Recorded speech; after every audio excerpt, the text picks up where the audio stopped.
What's up, everybody, and welcome to another episode of Scouting the Fans right here on the 3 Yards Per Carry Podcast Network, also part of the 5 Reasons Sports Network and part of the 3 Yards Per Carry Podcast feed. I'm your co-host, Hussam Patel, and as always, this show is brought to you by ThompsonCigar.com. Use promo code 3yards20 for 20% off your order of $75 or more. Once again, use promo code 3yards20 for 20% off your order of $75 or more. The Miami Dolphins have lost yet again 45-21. I believe that was the score. I kind of stopped paying attention towards the end of the fourth quarter. But joining me are my co-hosts, Eric Wadecki and Coach Smith. All three of us just freshly watched the Mike McDaniel presser after that thrashing by the Cincinnati Bengals. And, it did not look too good for Mike McDaniel. So let's start off with that. No, it didn't. I actually wrote some notes on it because I wanted to make sure that I remembered everything kind of in real time.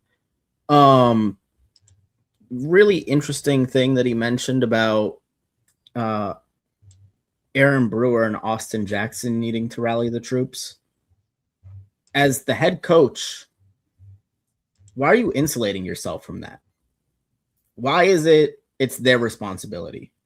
I completely understand you want a player-led locker room, but again, there is a passing this off as, oh, our veterans are going to get it right. I don't really need to worry about this. I'll let them deal with it. And I know it might not be what he's trying to say, but it really comes off that way. It just seems like every step of the way when he talks about how the team is going to respond, he's insulating himself from that. And, he talks about at the very beginning, I got to be better. I got to be better. I got to be better. But then he says, oh, well, those guys need to get together and rally the troops. They need to respond. Well, you guys collectively as a unit need to respond, including yourself, Mike.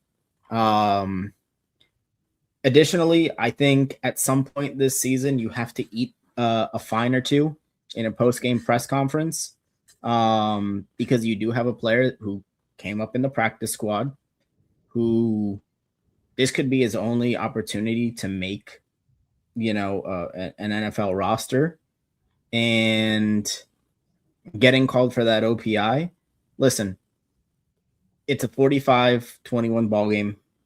Does not make up for the fact that they lost by 3+ scores.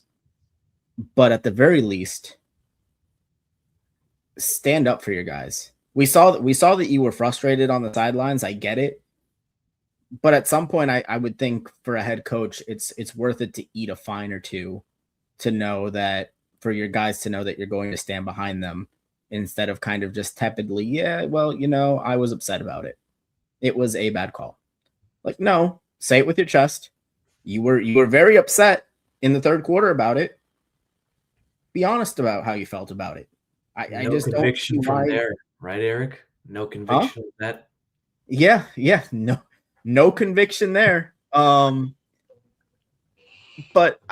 aside from that, again, it's just another uninspiring performance from the Dolphins, led by Mike McDaniel.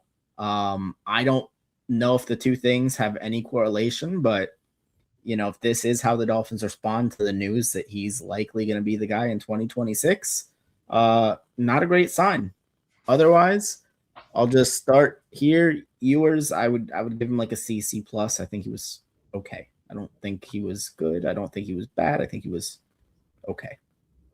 That's my thoughts. Yeah, I agree, especially on the Ewers stuff. He didn't do anything in this game to convince me that we shouldn't see what Zach Wilson has also. But he's also a rookie 7th-round pick, so I wasn't expecting a whole lot going in either. He didn't do anything to make himself worse. It's just that it was, like you said, a C+ type performance. As far as Mike McDaniel, I have written Mike McDaniel off countless times in terms of the locker room falling apart. And he's always done a good job of being able to keep the team together, especially heading into the following week, right? So we'll see how that looks, especially last week, because they did play fairly hard early in both games, but the question was brought up about the third quarter and the way they've fallen apart. And, and Mike McDaniel, made a comment about how they keep letting things that are out of their control break the dam and things, spilling over. And that is very much on the shoulders of the head coach. Like, and when we think about Mike McDaniel, we think about that personality. Like, I know that when I play, when I coach, right, a big thing coming out in the third quarter, right, is that the head coach kind of giving you that speech before you go out. We have the players that are on the field before the game and they give that speech. It's supposed to fire you up, right? And when you come out of halftime, a lot of times, at least at my level, I'm not sure it's the same in the NFL, right? But there's some sort of speech before you leave that locker room that's supposed to give you that spark coming out. And I don't see Mike McDaniel being that type of personality, and whoever's doing it, if they are, that's not working out. And the same idea of things they can't control bursting the dam, right? That is on the head coach. You have to be able to find ways to get your guys to recover quickly, right? And it's not happening. And we'll probably get into discussion as to the future of Mike McDaniel, right? But when you talk about the differences between a coordinator and a head coach, like, these are the things that you talk about. It's not the guy that can, draw the X's and O's on the board. It's not even the guy that can call the plays, right? The head coach has to be somebody that can rally the troops. And that's not always the same way. It's not always the alpha, out there shouting in somebody's face type deal. But we're starting to see this way too often where, and McDaniel admitted it, that things are happening out of their control and it snowballs through the rest of the game. And that can't be. I mean, the snowballing the rest of the game has happened for the last 3 years, right? At some point, the buck has got to stop. And the thing is that it's so easy to see what's going to happen with this Dolphins team. I mean, let's talk about just starting the game. Okay, the Bengals get the ball first. Well, we haven't seen that in a while where the Dolphins defer or they don't get the ball. Okay, that was good. Run game was doing well. Ewers looked pretty good in the first half, I would say, for a guy actually making his first start up against a defense who's not rated that well. The game plan was good in the beginning. It was almost eerily similar to what I would say the game plan would look like with Tua Tagovailoa at quarterback. I was thinking, like, okay, Ewers has a similar skill set to Tua in a way. He can make those RPOs. He can, live off the run game and the play action. But he also does the other things that Tua does, where he's able to make one read, and throw the ball to where it actually needs to go to. And, it happened. It happened in that first half. That second half, right out the gate, the first quarter, incompletion, ball tipped. And I was like, oh, here we go. 3 straight passes. Nothing's working. Why are we falling into the same rabbit hole that has not made this Dolphins team successful, that has not made these Dolphin quarterbacks successful? And once again, we're doing the same exact things, and it's just insane.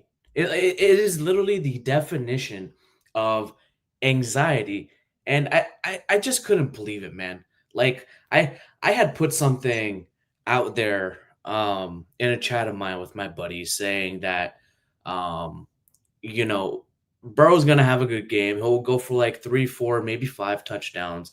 Mike Gesicki is going to gritty in the Dolphins end zone after catching a pass. Ewers is probably going to go like 12 for 24 with like 1 touchdown and 3 interceptions. And it was literally almost that game. It was literally almost pound for pound what actually happened in this game. Like, it's so not hard to get these Dolphins wrong. especially after watching them for the last 25 years. And the thing about Ewers is that he fell into the same trap Tua did, right? He fell right into the same trap Tua did. And what difference did it make having Tua or Ewers out there? Like, it literally made no difference whatsoever. And it just leads me to believe once again that the issues are just very systemic.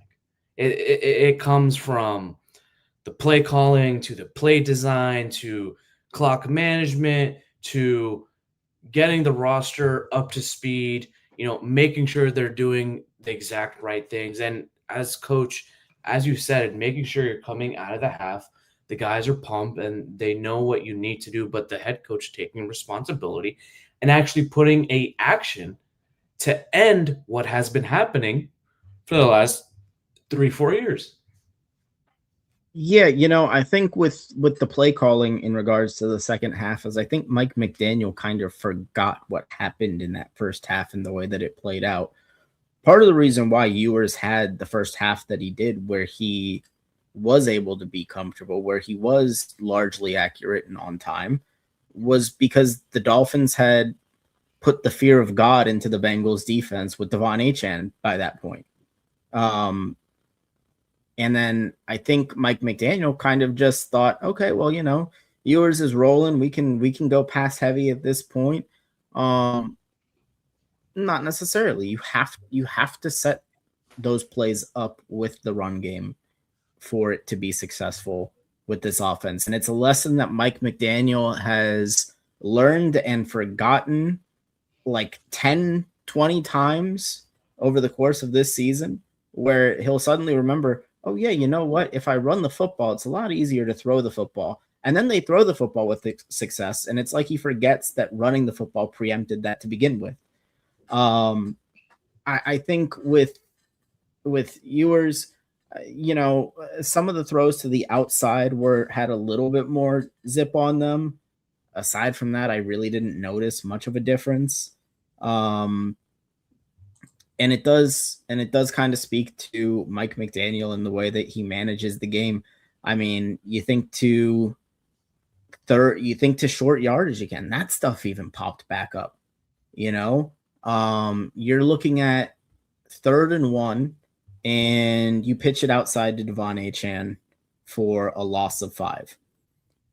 You run a quarterback sneak on 4th and 1 when I understand Tua has been your quarterback, but as an offense, you haven't run that play in I don't know how long.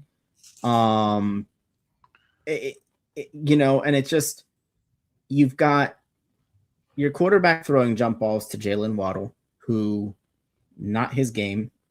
If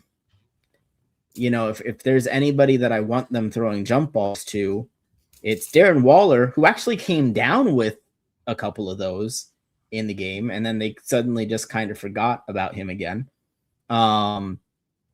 It's just really frustrating, and I'm not exempting the defense. We're going to talk about the defense.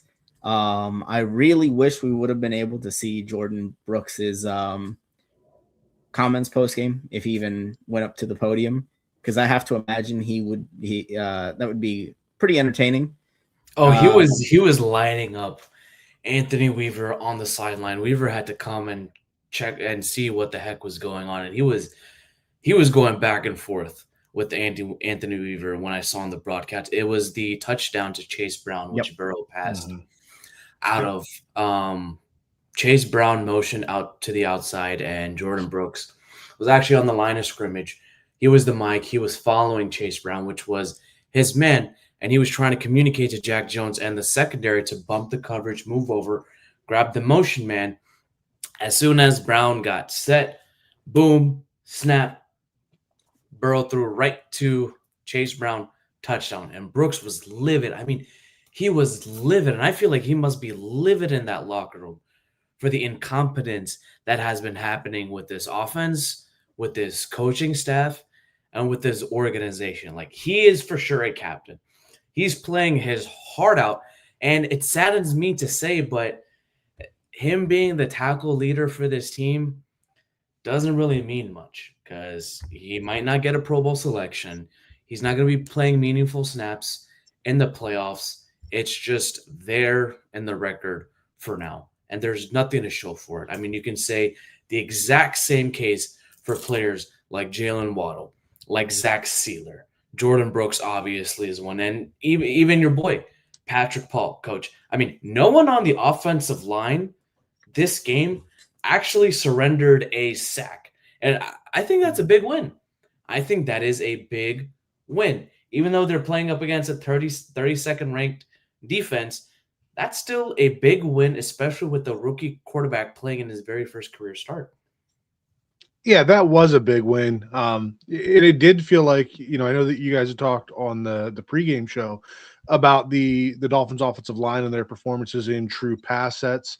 And I felt that was something that it seemed like they were a little better with that. And I'm sure that a significant chunk of that had to do with the competition they were playing against. But part of that too, I think, had to do with the quarterback that was back there, right? The defense had to be a little more hesitant in their pass rush lanes, that Ewers can move around a little more than what we've seen Tua do. I, like Eric, thought the early game plan looked good. I mean, I obviously had the issues with the short yardage situations, had the 3rd and 2, a long 3rd and 2 where you line Ollie Gordon up at fullback and you run him up the middle. Like, what are we doing with that? Has that ever worked? And we're doing it from, it's not like it was 3rd and half a yard. Like, it's 3rd and a long 2. That's barely even a passing down, right? And then you get the crack toss to the left side that you were talking about there, Eric. And I think that one actually kind of could have been there, but somebody messed up an assignment there, right? And that when you're running to the perimeter like that, then when somebody messes up an assignment, then you increase the likelihood that it's going to end up as a tackle for loss, right? If you're running north-south and somebody misses an assignment, maybe you still got a chance. But when you're running towards the sideline and you have a mistake between whether it was Paul or Washington where nobody blocks the linebacker that's coming in there, that's going to end up bad almost every single time. But I did like the way they're performing early. I don't feel that Ewers was playing great on time. Like, it felt like he kind of passed up some stuff that he kind of looked like he wanted to let it rip, but then hesitated, lost the window, and had to move on. But we saw early on the first completion that he had was to Waller in one of those, jump ball situations. And then there was I think it was a 3rd and 6 where Waller was running and out on the sideline there. And again, just put it high and let him get it. So I liked that part of his game. But like you said, Eric, where did that go? Like, why didn't we see that later in the game?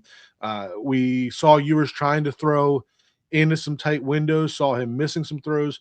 But after those first 2 to Waller, it felt like we forgot that part of the game. And part of that is personnel. Like, the Dolphins need more players on offense that, when stuff breaks down, that you can count on them, right? And Tyreek Hill was that, right? Because when stuff breaks down, you have to know where Tyreek Hill is because he's, quick enough to create space. But outside of Waddle and Waller, we don't have anybody else that really does that. When the play breaks down, right, there's nothing left, and none of our quarterbacks are, ultra mobile. And we watched Malik Willis last night, right? And, coming in, backup situation, playing in a similar offense. And I didn't feel like he played on time very well either, but you saw a different set of athleticism there that when stuff broke down, the play wasn't just dead, and he wasn't just throwing it up into contested coverage, right? He had that extra attribute that lets you still make something out of the play. So I thought the play calling early was decent. And, Eric, you brought up that sequence where they come out and they pass the ball 3 times. Like, why are we doing that? You know that your best player is Devon Achane. You know that this running game has been cooking. I think they were down 10 points at that point. Like, why are we putting the game on the shoulders of a rookie 7th round pick at all? Right. So I don't know. It felt like a lot of the same stuff we've seen all year all popped up at the same time, right? We don't have guys on defense that can win one-on-one pass rush opportunities. Every single pressure that you had was because Anthony Weaver was dialing up some kind of blitz, some kind of twist, right? There was the Sealer sack that was because of a twist. There was, the Tyrell Dodson coming up the middle where he flushed Burrow up for Chop and Grant to converge on the sack, but in pass defense as well, right? The Bengals have guys that you can just throw it up to, right? Jamar Chase against Jack Jones in the end zone, or was it T. Higgins against Jack Jones, right? You saw Jamar Chase in that double coverage down the middle, right? We got two defenders in great position, and Burrow's like, screw it, I'm just going to throw it to him. We don't have guys that do that, right? And you can put Gesicki into that conversation as well. Maybe he didn't do it today, but he's got that in his bag that when things break down, you can throw it up to him. It just feels like, Ewers was not put into a great situation because the team right now is not in a position where you could do some of that stuff. But I don't know, lots of rambling there, but basically just saying that it felt like today, all of the issues that we've had all year all seem to pop up at the same time together in that third quarter. Yeah, we'll talk a little bit more about the defense and from Mike McDaniel after break. But first, a word from our sponsor, Underdog Fantasy. Football season is in full swing, and Underdog is the best place to get in on all the action. Playing on Underdog is easy. Just pick whether your favorite players will go higher or lower on stats like rushing yards, receptions, touchdowns, and more. Get your picks right, and you could win up to 5,000 times your cash. That's right, almost 5,000 times your cash. If you heard about it on the pregame show, I said that I would take Quinn Ewers higher on 20 rushing yards. Don't take my word for it. You lost for sure. You definitely lost for sure. Download the app today and use promo code 3yards to score $75 in bonus entries when you play your first $5. Once again, that's promo code 3yards. Underdog, make picks, win money. Be 18 plus, 19 plus in Alabama and Nebraska, 19 plus in Colorado for some games, 21 plus in Arizona, Massachusetts, and Virginia, and present in a state where Underdog Fantasy operates. Terms apply.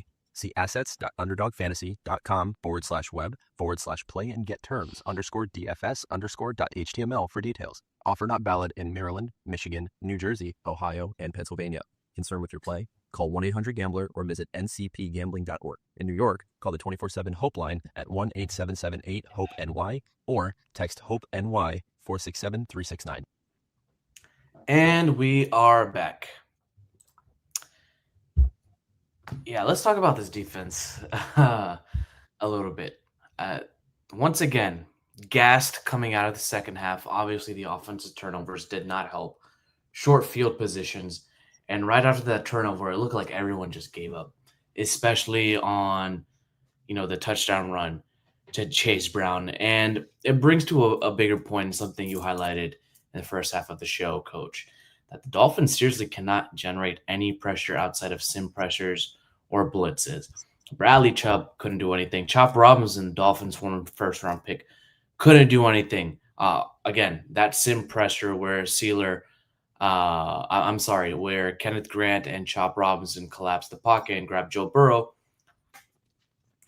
I think that was the only sack of the game.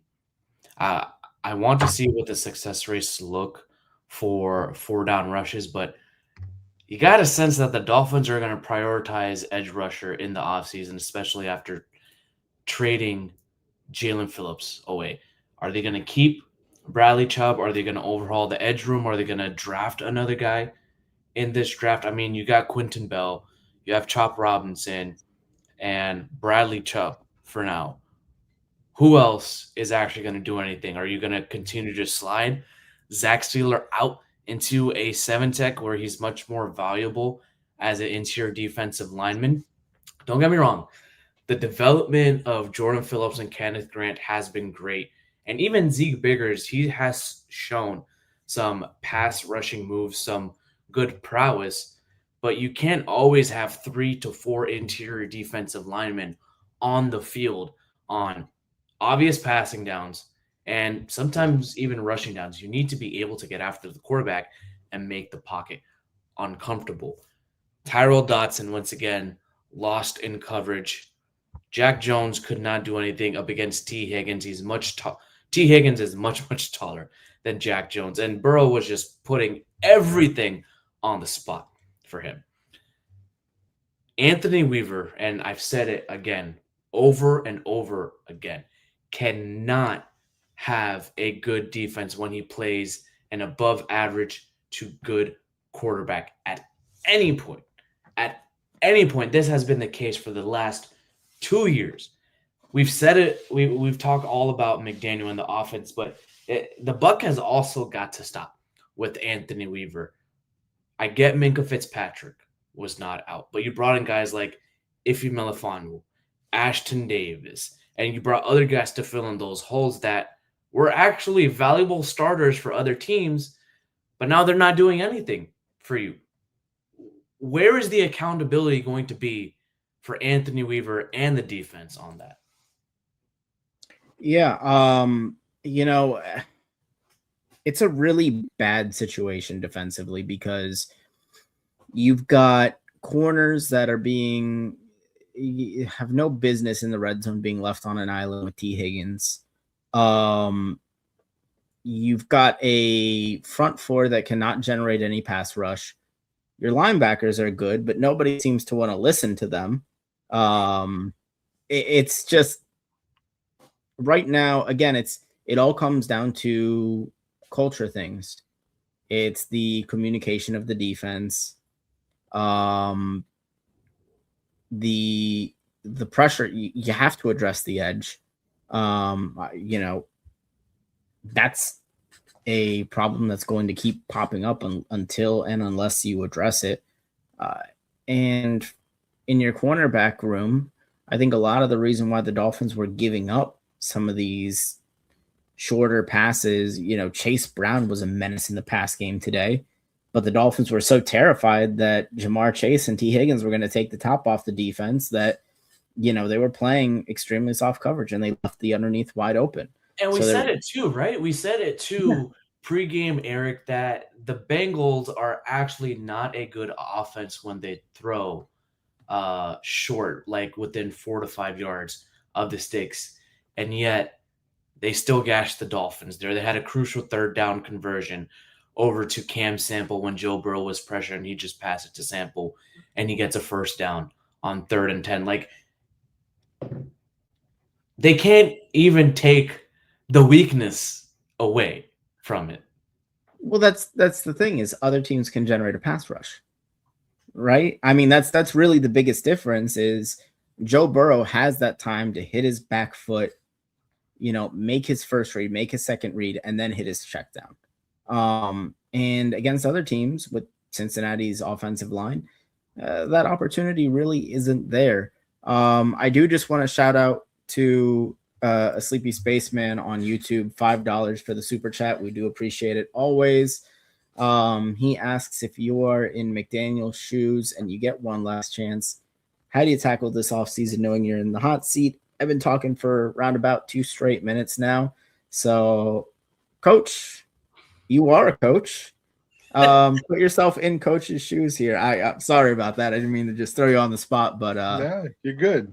No, I saw that pop up. I think that what I would say to that is you got to have conviction, right? You got to have conviction in the plan that you have put forward. I don't think that if you get that one last chance, you can't come in and overhaul everything. We've obviously seen that McDaniel is who he is in a lot of ways.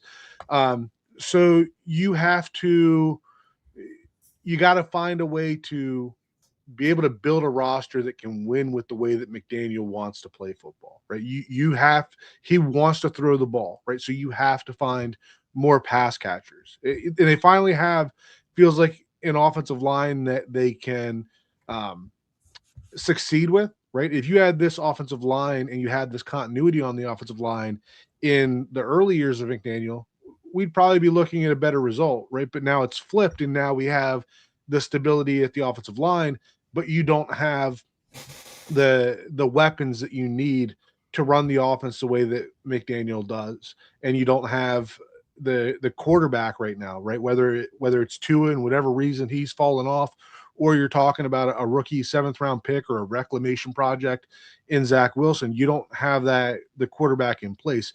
So I think if you want to keep McDaniel, you have to kind of continue with the core of the roster that you've built up, right? You've got the offensive line with Patrick Paul, Aaron Brewer. You can include Jonah in there. You probably got to run it back with Austin Jackson. You talk about some of the key pieces defensively with the 3 rookie defensive tackles, your Jordan Brooks, your Minka Fitzpatrick, right? And you got to find a way to fill in the gaps around there. Offensively, McDaniel has to find a way to get stop tripping over his own shoes in terms of the play calling and being able to use the talent that he has. His words as well. He shouldn't be tripping over that too. Right. Defensively, one of the things that I had kind of observed in this game, and I guess it's been kind of true throughout the season, they don't rotate guys. Like, other than your defensive tackles, like everybody else kind of lines up in the same positions for the most part. Like Bradley Chubb is always against the offense's left tackle, and then Chop Robinson's against the offense's right tackle. Like Chop Robinson, when he was drafted, we talked about on our show everybody talked about it, the way that Penn State moved him around, the way they stood him up. We saw them doing that with Jalen Phillips earlier this season, but yet that didn't happen a single time with the Bengals. You look at the secondary, right? We knew that with Minka Fitzpatrick being out, that Jason Marshall was going to get a chance there in that slot position. And guess what? So did the Bengals, right? That's why they moved Jamar Chase in the slot and let him run away from him. They moved Josevich in the slot, let him run away from him, right? It's stuff like that other teams are able to find those mismatches that we don't seem to be able to do. So that, I mean, again, talking about the question there, the biggest thing is you can't overhaul everything, right? If you want to blow everything up, then you gotta send McDaniel packing. You gotta bring in a brand new GM, right? But if it is McDaniel again, then I think that you are, looking at Champ Kelly probably kind of being the in-house candidate for your GM, and just trying to fill in the pieces because they don't really have the resources to blow it up right now either, right? You cannot blow it up and be competitive next year, right? This is not a, what was that, 2008 Dolphins situation where you can improve by 10 wins next year with basically a complete overhaul. This has got to be a few well-calculated moves, right? That maybe you do go out and you draft a wide receiver that can, that's above 6 foot, can play above the rim, can do that type of stuff. Maybe you finally find the tight end that can be consistent blocking. Maybe you find an edge player that can win individually, right? And then you find a little more athleticism in the secondary where, you can leave somebody on an island. Like there's nobody right now that the Dolphins have in the secondary that you can leave on an island. Rasul Douglas is the closest thing to that, and he's good in the quick passing game, but we've seen a few times this year, if you ask him to cover too long, somebody's going to run away from him. So it's just stuff like that I think you got to make some very calculated moves if you want to keep McDaniel. Well, not only think there's a big financial impact too if McDaniel stays and if he tries to run it back with his core. I don't think they're going to keep Tyreek Hill. They could do a post June 1st, maybe potential trade for like a 3rd or 4th round pick where something you can take for the 2027 draft. There's a couple wide receivers that are above 6 foot, namely Jordan Tyson, Carnell Tate, the guy from Louisville. I'm blanking on his name. I believe it's Chris Bell, 6'1" Louisville. Yeah. From Louisville, you have some options like that too. You have some corners and edge rushers in the 2nd and 3rd round that you can build with. You're going to have to build through the draft. But are you going to keep Tua? Are you going to keep Bradley Chubb? Are you going to keep Darren Waller? Are you going to keep Minka Fitzpatrick? If they do decide to blow it up, they need to get rid of some of these big bloated contracts, and they have to take their medicine.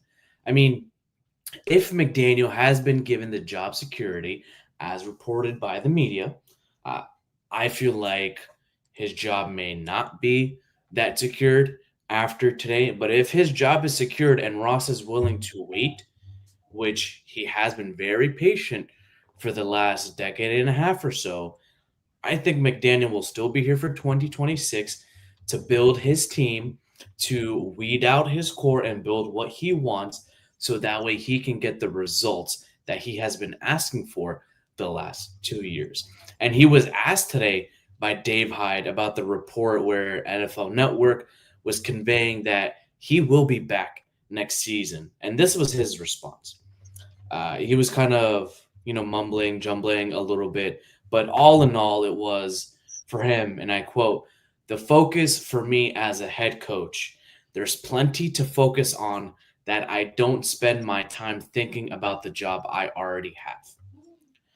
So, yes, his focus is on that doing the job. He went around the question, never confirmed or denied that he's still here at all. And I believe that if his job wasn't on the line, these last two games are the result of what we're seeing, where he wants to build a passing game. He wants to do these concepts. He wants this done on this specific down. If he were to run it back, he cannot run it back with the same type of offense this year and last year. His passing game needs an overhaul. The run game is good. It's great. Stick with the run game. Stick with the offensive line and tight ends that you have. Try to improve the pass catchers, as you said, Coach. Maybe you trade Tyreek, past June 1st, get some cap relief.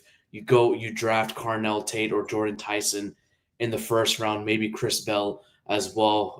If you do trade back to recoup more picks, you get another pass catcher. Maybe you try to retain Darren Waller as well. But this passing offense needs an overall, and then you got to make a decision at QB. Teron Armstead said last night, and Eric, I think you brought it up, that Tua Tagovailoa will be back as a starter in 2026. The national media is saying that Tua Tagovailoa will not be back, and the Dolphins are operating as he will not be back in 2026. Is the quarterback going to be Quinn Ewers? Is it going to be someone else, maybe like Malik Willis we saw last night? He's an unrestricted free agent. The Dolphins could maybe potentially foot that bill. Or maybe they take a shot on someone in the first round outside of Fernando Mendoza, or they could maybe make the conviction and trade up for a guy like Dante Moore. There's a lot of things that could happen in the offseason if Mike McDaniel is still the coach, which honestly, with the way it's been turning out, with the way he's been play calling, with the way the games have gone, if he was on the hot seat, these would not be the results. And I really don't think these would be the results, because it does not sound like a coach who is fighting for his job every game. I wouldn't go that far necessarily. Listen, I think the performances that you put together down the stretch ultimately do matter if you're Mike McDaniel.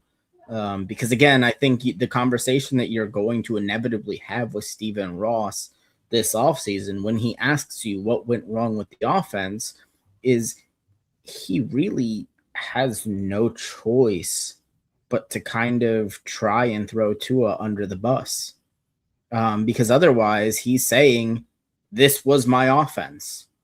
And at that point, there really isn't a reason not to fire him. This is not his passing game. The run game is his offense. Well, no.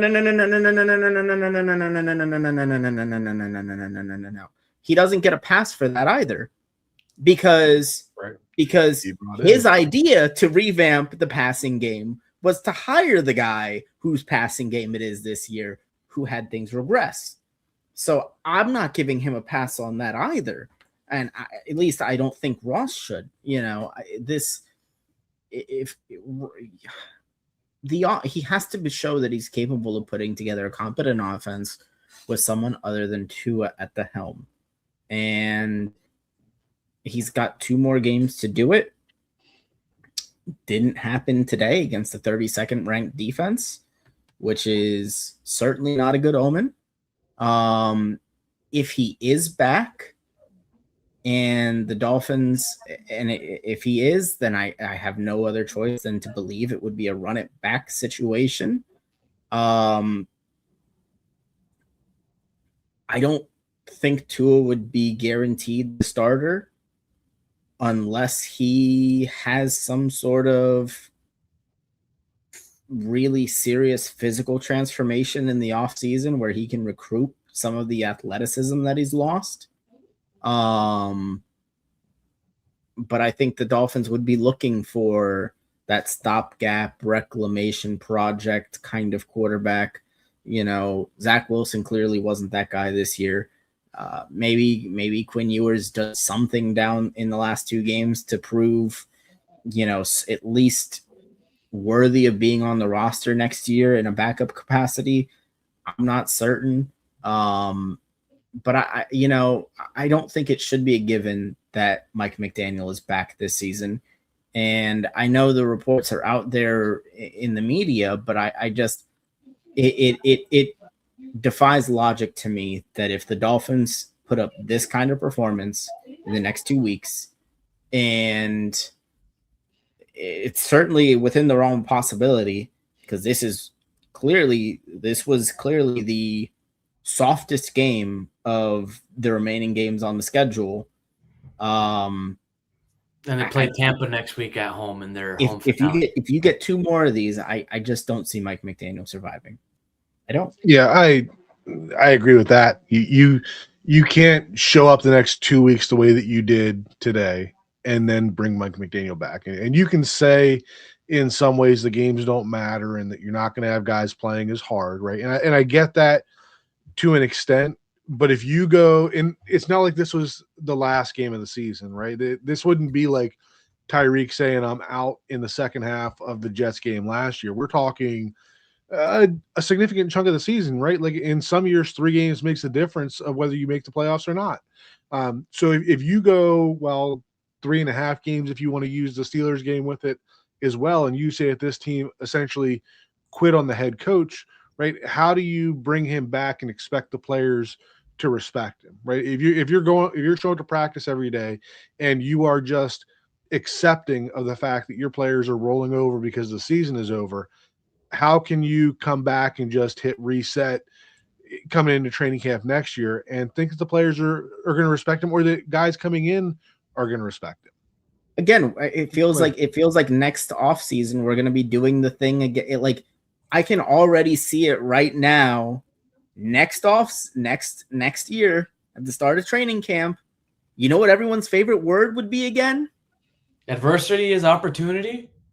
Well, but we'd be getting a lot of lip service to culture again. The culture has changed. The vibes are different. Yeah. You cannot have that be the talking point coming into this season, and we're still having this conversation in week 16 after you've been eliminated. I don't know. It just feels like, again, we're doing the same thing, expecting different results. Insanity.